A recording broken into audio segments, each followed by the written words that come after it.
एक बार की बात है, एक बहुत बड़ा नेता एक साधु के छोटे से आश्रम में गया, क्योंकि उसने बहुत सुना था उस साधु के बारे में और उसके मन में आया कि मैं एक बार जाकर के देखता हूं कि लोग इतनी तारीफ क्यों करते हैं उसकी।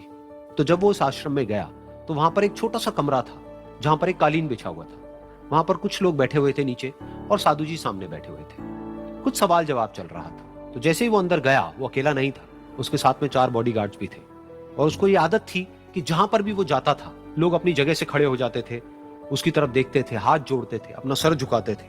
लेकिन यहां पर ऐसा कुछ भी नहीं हुआ। साधु ने उसकी तरफ देखा तक नहीं, क्योंकि वो साधु किसी के सवाल का जवाब दे रहे थे। लेकिन नेता को इस बात पे गुस्सा आ गया।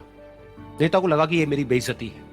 तो उस नेता ने साधु की बात को बीच में ही काटते हुए थोड़ा गुस्से से कहा, मैं आपसे कुछ कहना चाहता हूं। साधु ने उसकी तरफ देखा और बोले, आप थोड़ी देर रुकिए, पहले मैं इनके सवाल का जवाब दे लूं, उसके बाद में मैं आपसे बात करूंगा।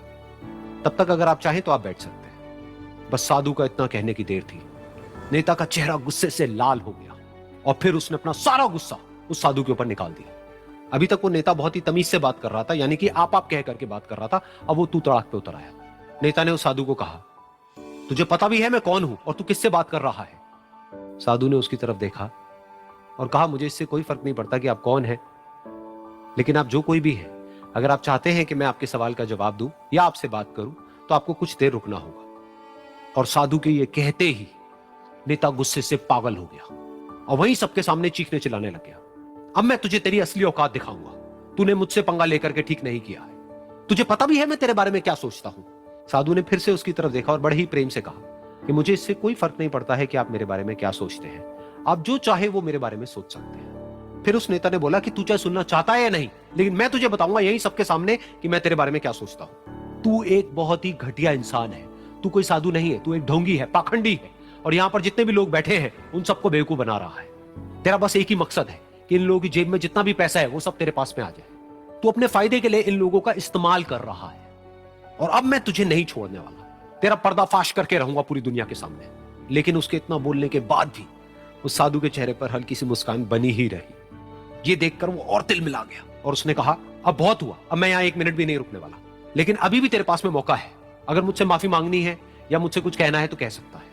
इतना सब होने के बाद भी साधु बिल्कुल शांत था और उनके चेहरे पर एक मुस्कान थी।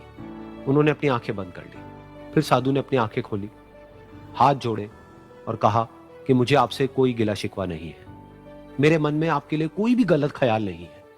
जो भी आपने मेरे बारे में कहा वो आपकी अपनी सोच थी। तो मुझे आप में कोई भी बुराई नजर नहीं आती है। मुझे आप एक बहुत ही भले इंसान लगते हैं। और साधु के इतना कहते ही नेताजी का दिमाग 7वें आसमान पर पहुंच गया। उनके चेहरे पर एक अजीब सी खुशी थी, क्योंकि उस साधु ने वो ही कहा जो बाकी सब लोग उस नेता को कहते हैं।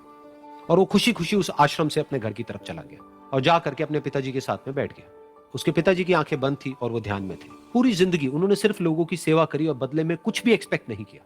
तो थोड़ी देर बाद जब उन्होंने अपनी आंखें खोली और देखा अपने बेटे को अपने साथ बैठे हुए, तो उनके बेटे के चेहरे पर आज एक अजीब सी खुशी थी जो आज से पहले उन्होंने कभी नहीं देखी थी।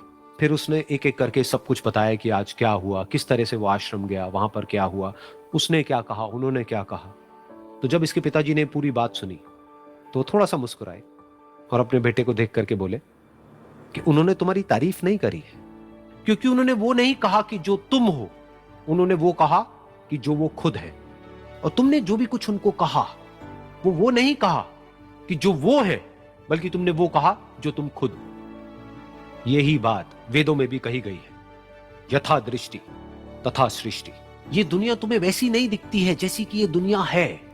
ये दुनिया तुम्हें वैसी दिखती है जैसे तुम खुद हो। जिसकी नजर जैसी है उसके लिए ये दुनिया वैसी ही है। तो अगर तुम अपनी दुनिया को बदलना चाहते हो तो उसका सिर्फ एक तरीका है, अपनी नजर को बदलो।